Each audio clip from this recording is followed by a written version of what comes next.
Hello and welcome back to the channel NPA Discovery, where we peel back the layers of legend to reveal the people behind the myths. If you're passionate about true stories from history, stories filled with drama, darkness, and redemption, then you're in the right place. I'm thrilled you're here, and if you enjoy this kind of rich historical storytelling, don't forget to like, share, and subscribe. Your support is the fire that keeps us creating content that matters. Today's title might seem a bit provocative: the chilling truth about Wyatt Earp, Lawman, Outlaw, or both. But I stand by it. Wyatt Earp has been immortalized as a fearless hero, the stoic lawman who cleaned up the Wild West with grit and a revolver. But as with many legends, the truth isn't just one-sided. Beneath the marshal's badge was a man who lived on both sides of the law, and whose choices reveal not only courage but also contradiction. So let's dive deep into the life of a man who was neither saint nor sinner, but something more complicated and, perhaps, more human. Roots of restlessness: the early life of Wyatt Earp. Born in Monmouth, Illinois, in 1848, Wyatt Barry Stapp Earp grew up in a world defined by movement and survival. His father, Nicholas Earp, was a restless man, driven by a dream of greener pastures, more opportunity, and a better life for his growing family. And so, while Wyatt was still a child, the Earps packed up and headed west toward California. From the beginning, Wyatt's life was about movement. He grew up in a wagon, in towns half-built and half-forgotten. It's no surprise, then, that he developed a certain emotional detachment, a toughness born of impermanence. When the Civil War broke out, 3 of Wyatt's older brothers enlisted in the Union Army. Wyatt, just 13, was desperate to join them. He ran away from home multiple times, each time trying to enlist. Each time, his father dragged him back. Even at that age, there was a fire in him, a need to prove himself, to fight for something. That fire never went out. But it also never had a proper home, which may explain why his life played out the way it did. Love, loss, and a path not taken. By his early 20s, Wyatt seemed to be settling down. The Earps had moved to Lamar, Missouri, and Wyatt was serving as town constable. It was there he met Urilla Sutherland, a young woman with whom he quickly fell in love. They married within a year. He bought land, built a home, and Urilla soon became pregnant. It was as close to normalcy as he ever came. But tragedy struck like lightning. Urilla contracted typhoid fever and died within days. Their unborn child died with her. That moment changed Wyatt forever. Friends said he went cold, emotionally distant, almost unreachable. It's easy to understand why. Everything he had built was gone, ripped away in an instant. And from that moment on, he stopped trying to build a home. Instead, he became a drifter, a man who never stayed anywhere long enough to lose it all again. This moment matters because it shaped who Wyatt Earp became. Had Urilla lived, we might never have known his name. He might have become a small-town lawman with a family and a quiet life. But fate had other plans. The gunfight at the OK Corral, myth meets bloodshed. It was October 26, 1881, a date that would be etched into history. That morning, tensions in Tombstone reached a boiling point. Ike Clanton, a member of the Cowboys, had spent the night drinking and making threats against the Earps. After being pistol-whipped and fined for his trouble, he stormed off, humiliated but seething. Soon, more cowboys arrived: Tom and Frank McClory, Billy Clanton, and Billy Claiborne. They were armed and angry. Rumors spread fast, and by noon, the town was buzzing with word of a confrontation.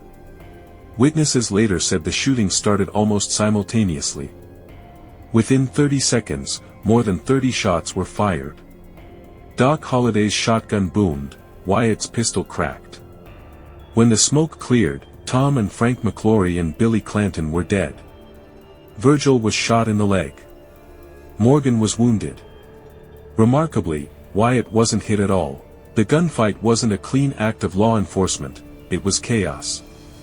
But it made Wyatt Earp a legend. And yet, that wasn't the end.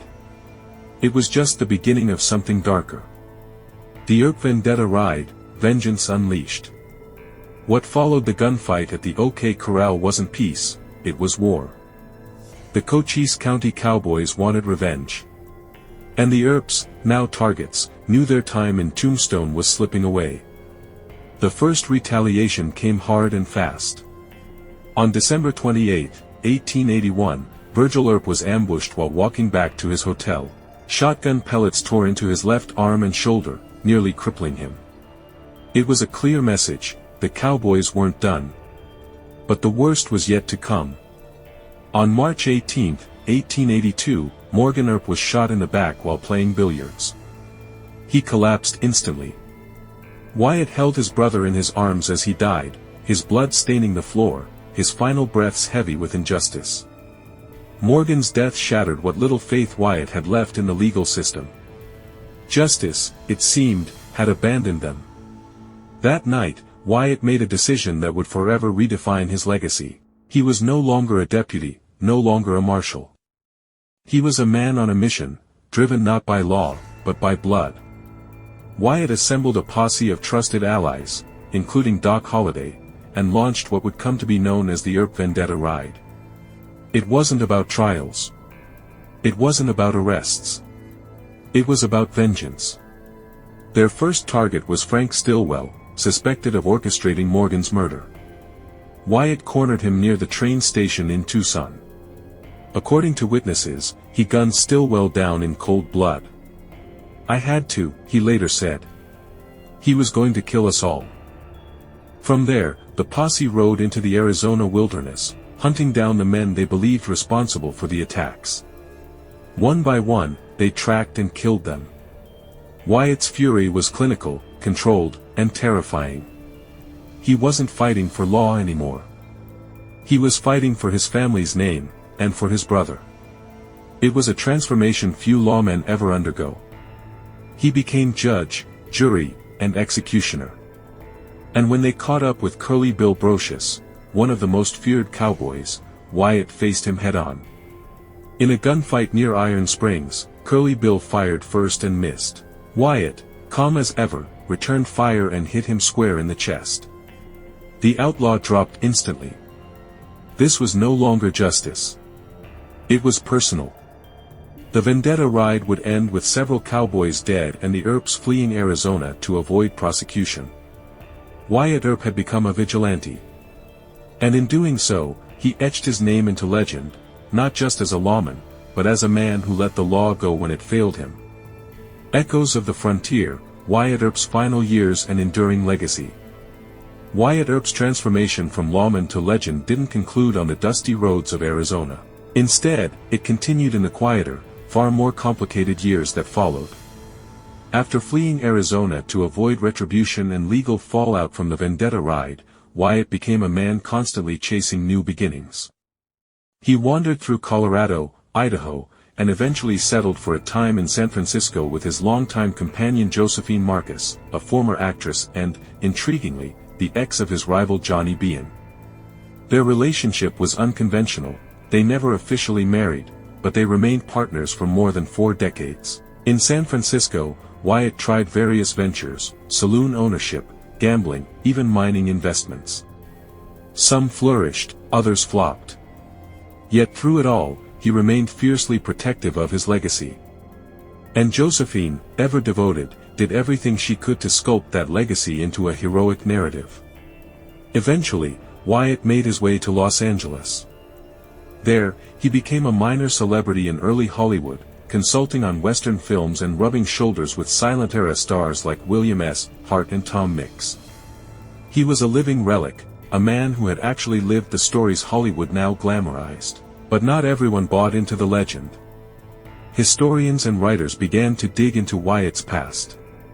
What they found was messy, contradictory, complicated. Here was a man who upheld the law, yet often stepped outside it. Who claimed to be a defender of justice, but wasn't above brutality when it suited him. Who lived by a moral code, but often rewrote it on the fly. Still, the legend endured. And perhaps that tells us more about what we need from our heroes than about Wyatt Earp himself. Wyatt died in 1929 at the age of 80, having outlived all of his brothers, most of his enemies, and even Doc Holliday. He died not with a bang, but quietly of natural causes, a strikingly peaceful end for a man whose life was marked by gunfire and blood. His ashes were buried in Colma, California, next to Josephine's, who would later pass in 1944. And here's where we, as a society, come in. We continue to resurrect Wyatt Earp through books, films, reenactments, and discussions like this one. Not because he was perfect, but because he was real. Because in a world that often feels chaotic and unjust, we long for figures who fight back, even if they fight dirty. Wyatt Earp was not a pure hero. He was not a pure villain. He was a product of his time, his trauma, and his choices. And in that complexity lies his enduring power. If this deep dive into the chilling truth behind Wyatt Earp resonated with you, please hit that like button, subscribe for more stories that matter, and share this video with someone who believes history still has something to teach us. Until next time, stay curious, stay brave, and never stop questioning the legends.